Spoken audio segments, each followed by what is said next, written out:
So we are continuing in the Maimer from באתי לגני Tovshin Lamed Gimel. Recording in progress. We were explaining about how throughout Seder Ishtalshalos there are two kavim, there are two lines, and these two lines are responsible for everything in Seder Ishtalshalos, including how it comes down into a person that he can have both cold to spiritual things and comes down the passion and physical things. So when the light is not visible, when there's the tzimtzum, the Eibishter's light, so then it's possible to be this coldness and this heat and so on. So now he's going to continue in that vein as well. We're holding on page Chav Tes, the third paragraph on the page, line 17. Move on from this is understood. Just like we talk about a yid individually, there is this idea about how there are different levels in his avodah, in his nefesh habahamis, in his personal nefesh habahamis. That there's the heat for physical things and there's the coldness for spiritual things.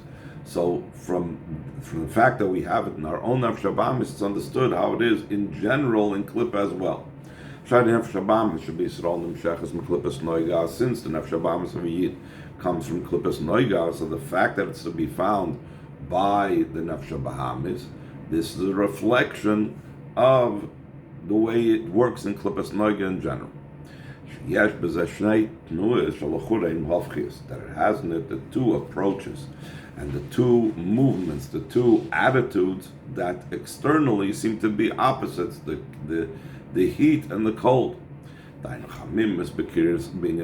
heat in one matter and the passion in one matter of kridus, and then difference in coldness being in asheni in a second matter. So he goes on to explain where we see that in the broader picture of Klippa. So he says, the idea behind this is, let's explain the Torah and Parshat Tzavim. In general, there are two things that cause an interference and something that stops and prevents one's involvement in Avodas Hashem. Ha'achas, one thing that holds a person back from engaging in serving Hashem and all the effort that it involves, nimshach mechesed de klippa, comes from chesed of klippa, v'akrirus, kindness is calm, it's not passionate, it's quiet. It's the idea of that's coldness, shegiremes menias ha'igiyah b'vasei toiv. That coldness, that and indifference, that causes a person to be holding back. He doesn't want to work hard in doing good. He doesn't want to expend all the effort that needs to be, for example, to evoke by himself a love for Hashem and so on, because of the expression of the coldness of klippa, of chesed the klippa. V'abeis, and the second thing that we have is on the top of page Lamed, mibchinas gvura de klippa, and that comes from the level of the severity of klippa. Severity, we know, is likened to fire. That's the idea of passion, heat. It is the heat that causes they should do unwanted things, until prohibited things. Doesn't necessarily have to be prohibited things. That is the worst situation. It could be taivas heter, permitted taivas, other things that distract him and remove him from a service of Hashem. The above mentioned two types of approaches that every individual has in the nefesh habahamis, but it's in a broader sense, chesed the klippa and gevura the klippa. Moving for this understood, also the way the klippas come into being has to be in such a manner that it has the matter and it has its opposite.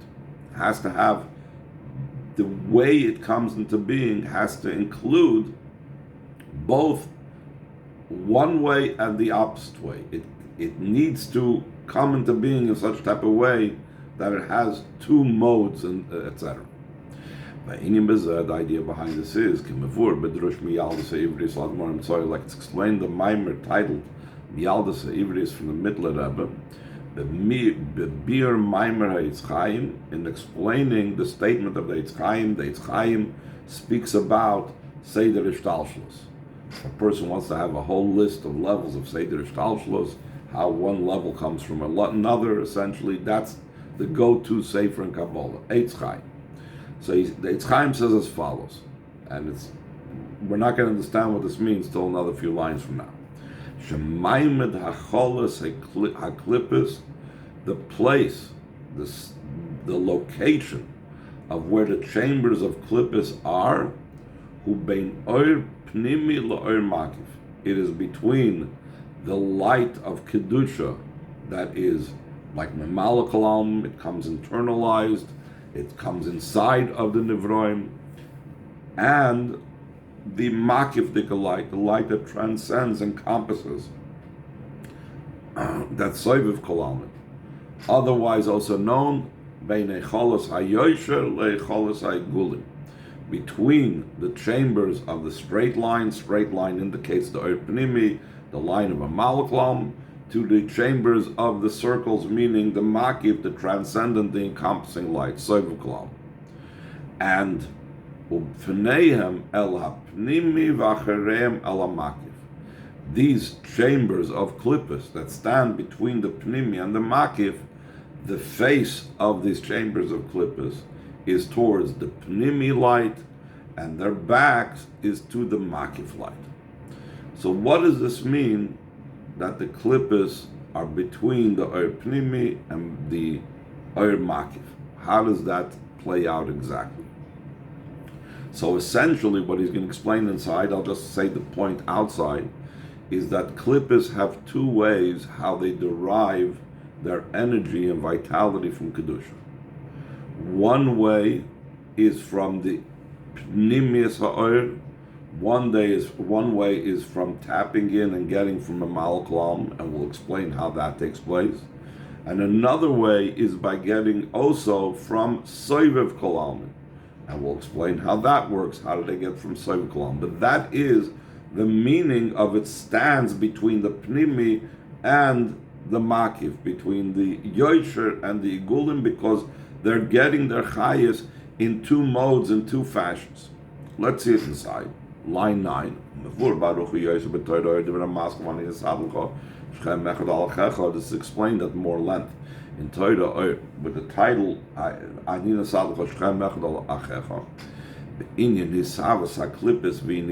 concerning how klippus come into being and where they nurse their life force from the level that they nurse their life force from. That is what maintains their existence. There's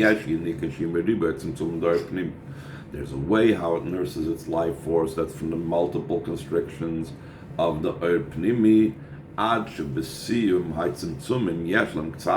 until at the end of all the constrictions and tzimtzumim they have a little bit of nursing of a life force.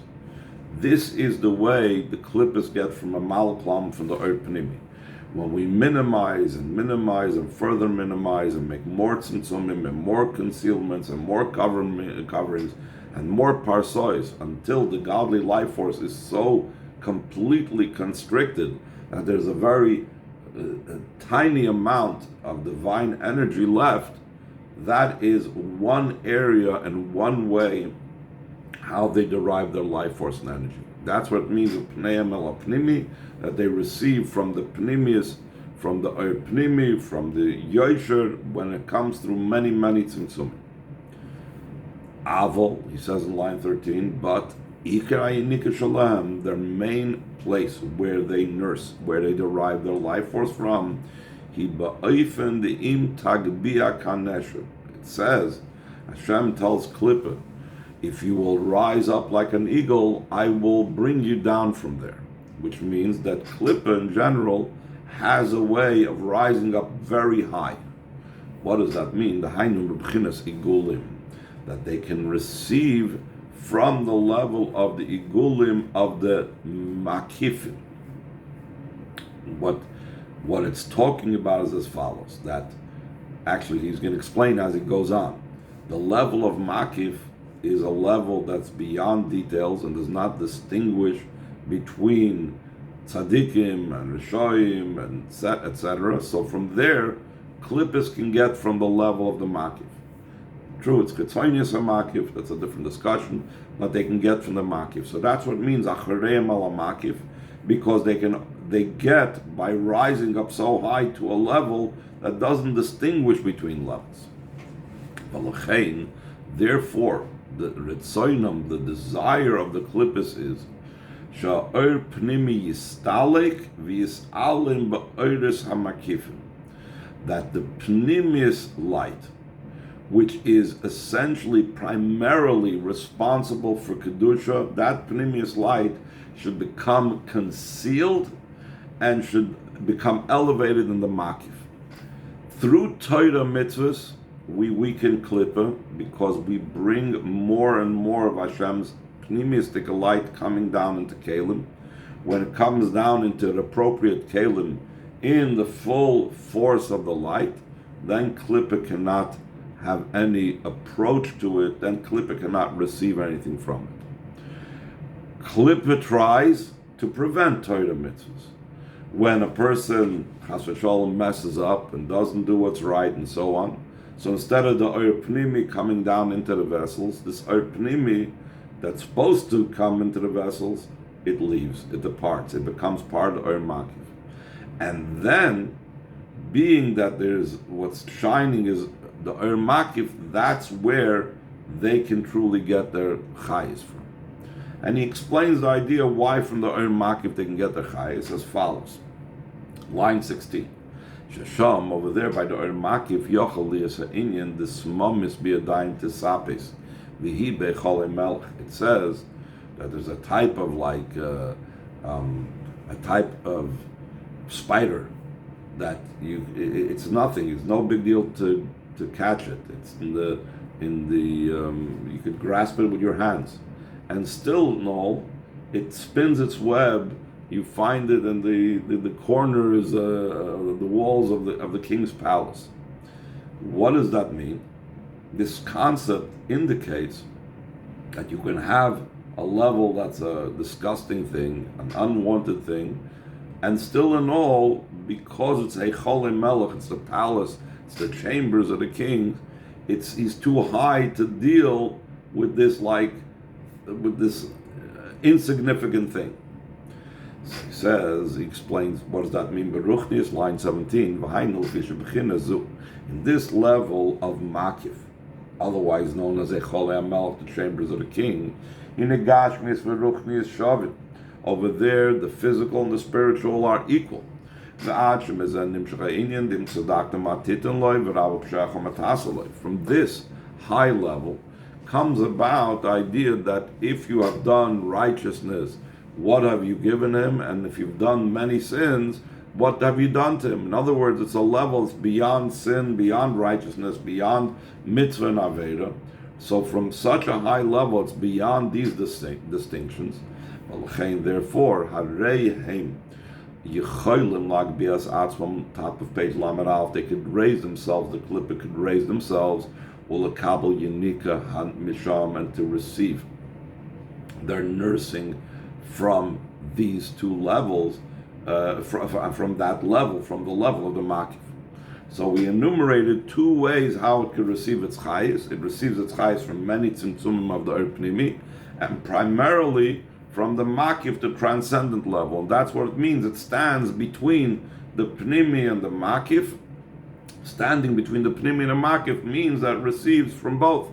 It receives both chayis from the Pnimi through much tzimtzumim, and it receives its chayis from the makif from its very, very high exalted level that doesn't enter into distinctions and clear out the cobwebs, if you will. Why is there in Klippa these two ways of getting its chayis? Because these two ways of getting its chayis are reflected in the two types of energies that there is in Klippa. The chesed of Klippa, the coldness, And the heat of Klippa, the passion of Klippa, comes from these two ways how Klippa derives its chayis, from the Ur Pnimi and from the Ur Makif. Inside, line 1, top of page Lamed Aleph, Beis Oifan Yinikanal, from these two ways, how the Klippas nurse their life force. So these two are things, Bo'oi Shtei Hatnuos, comes about both approaches. From the many tzimtzumim, the fact that the godly light is constricted further and further and more and more and more and more concealed until there's only a very tiny amount of godly light and vitality. From that derives the idea of the chesed of Klippa, the coldness to matters of Kedusha, the ambivalence, the indifference to Kedusha, because that's what it shows. It's very little life force, very little vitality left.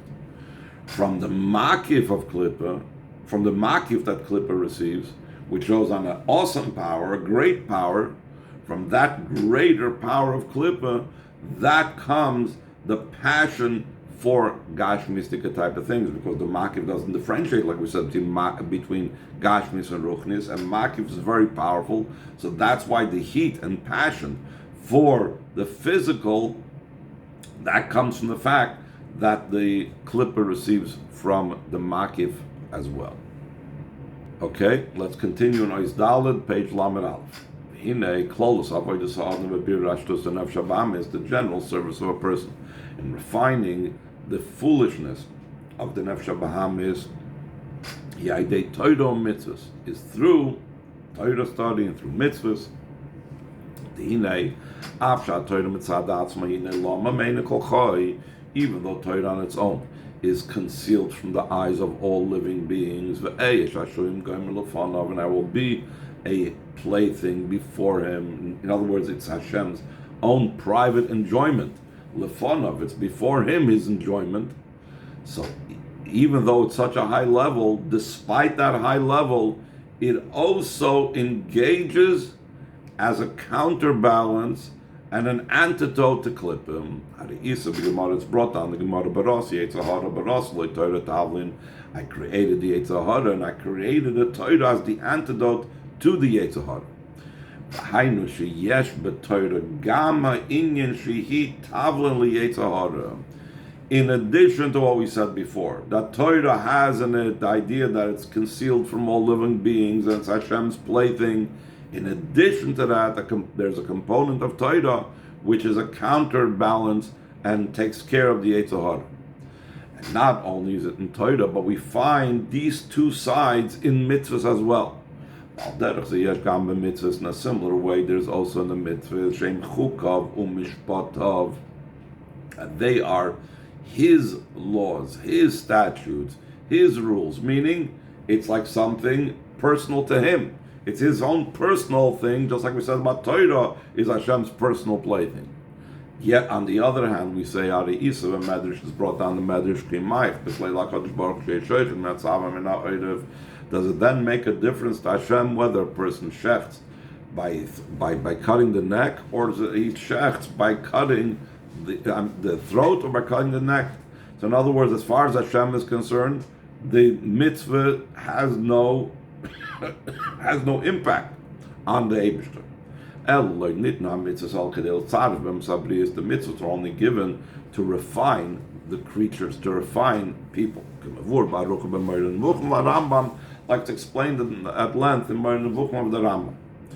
Therefore, because Torah mitzvahs also have a component that they are an antidote for the klippas, therefore they have both sides, the two sides of Torah and mitzvahs, like we're soon going to explain, that's going to counteract the two sides that we have in Klip. The idea behind this is, in Iksiv, it says in the Pasuk, Hashem Sinai ba v'zarach Meseir lama yafiyam harpar. Hashem came from Sinai, he shone from Seir to him, he appeared from the mountain of Paran. The Seir or Paran, the two locations, Seir and Paran, koilim as kol hametzias the klippas v'umas ha'olam, include the entire existence of klippas and the nations of the world, because these are these are corresponding to two general klippas, that these two general klippas, all the other nations in the world and all the other klippas are like sub levels of those klippas. So he says, Sheklal Lusam, that in general, these two levels of Seir and Paran, they are Yanim, the Chesed, the Klippa, the Gvura, the Klippa, these are the two matters of Chesed of Klippa and Gvura of Klippa, Kriris, V'chamimus, coolness, coldness, and heat, and passion. Kanal Ma'avur B'Kudei Torah, like it's explained before, from what, like we had before, from what's explained in B'Kudei Torah. Shezeu, Inyan, the Seir U'Paran, Shehem Esav Yishmol, Seir, is the location, Har Seir, that's where Esav went, that's where Edom was located. And Yishmael is located in Paran. And these are the two levels in Klippa, Esav and Yishmael. The Yishmael who inyan Chesed al-Umazah.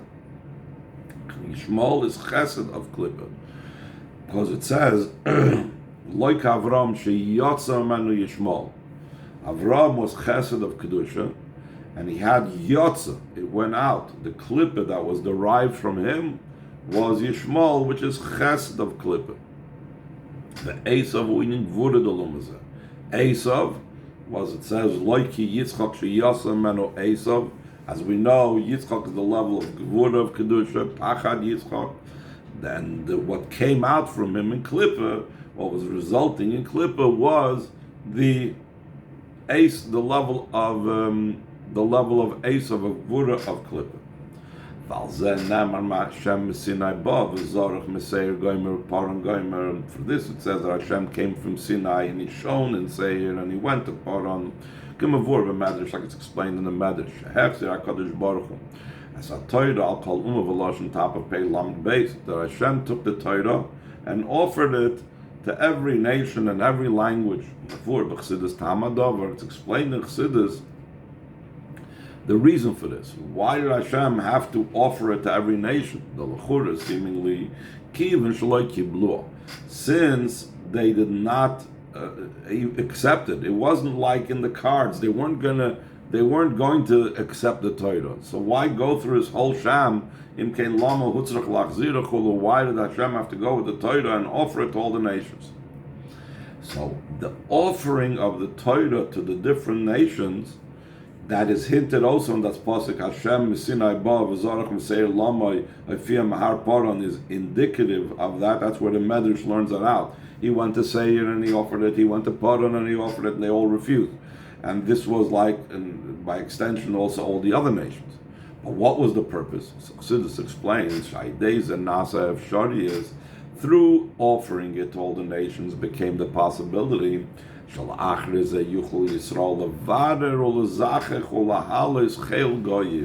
afterwards the Yidden should be able to refine and purify and to elevate all the wealth and all the power and might of the nations.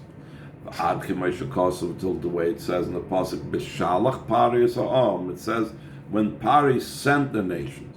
What do you mean he sent them? He didn't send them anywhere. Moshe Rabbeinu took the Yidden out of Mitzrayim. Pari released them. Pari stopped, didn't interfere with their going. Why does it say he sent them? So the idea of sending indicates the halos hanitzutzes. Pari escorted and traveled along with the nation. Like it says before that, that you empty out Mitzrayim. It's the idea of the refining and the elevation of the matters of Mitzrayim. So that's what it means Pari sent, B'shalach Pari Yasa'am, because it was this idea of elevating and raising up matters of Mitzrayim. That's similar to why the Eibush had to offer the Torah to all the nations. Because we had to elevate all the nations as well, and that happens by offering them the Torah, and they refused it. Now we have like this power over the nations to elevate them. Therefore it says in the Torah, from his right there's a fiery law for him. So there's, in this pasuk we see Yamin, the right, and Eish, which is the fire, the left. Yes, but Torah bechinas yamin shenitna miyaminai. The Torah is the level of the right, because it was given from his right, Hashem's right hand. And alongside with the right, there's also the idea of fire, severity, the left line. By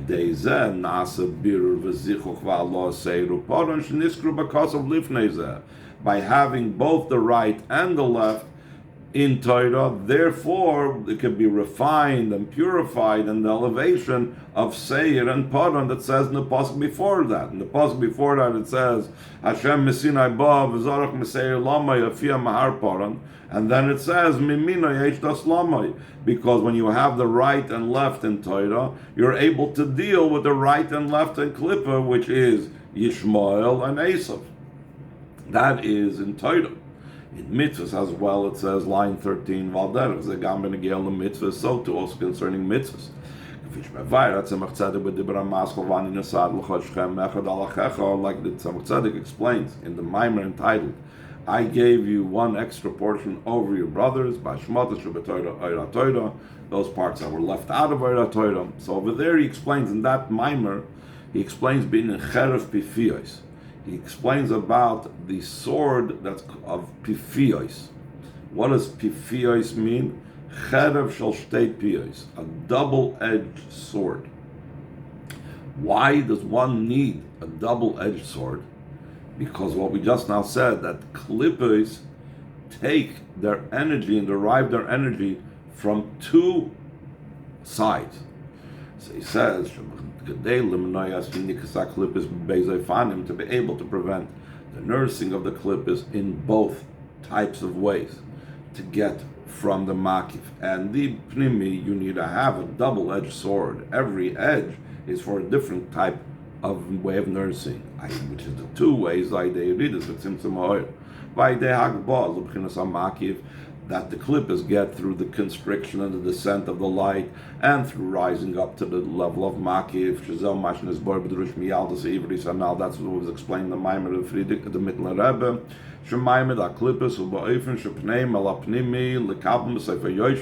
That the location of the klippos is in such a way that they're facing the pnimi to receive at the end of the straight line, meaning at the end of all the tzimtzumim. And their back is to the makif, to receive from the makif. So how does one do that? You need to have a double-edged sword. And what is that double-edged sword? So he explains, that's through the two movements, through the two approaches that one has in mitzvahs. In mitzvahs, we also have the right and the left. We have the chesed, and you have the gvura. So he says, mitzvahs asay and mitzvahs loisasay. Also, we were talking about the other mamarim, that mimina, mismoilim, that's also mitzvahs asay, mitzvahs loisasay. That he says, mitzvahs asay, shein yonan hu asiya, v'amshachal amata dafka. The mitzvahs asay is about bringing the godly life force down here. You're taking a physical object, you're doing with it a mitzvah, you're drawing the godly light down into the world. Then you have mitzvahs loisas, so that is to counteract what klippa takes that light that comes into the worlds, and from the constricted levels, it is now going to be yonik. So when mitzvahs bring much more light, it doesn't allow that constriction, and the klippas can't nurse. Mitzvahs loisa, the idea of the negative commandments, where we're holding back, we're withdrawing from certain things. The idea of loisa says about ascending from below to above. So we like ascend to the level of the makif, and we cut off any connection that klippas have with the makif.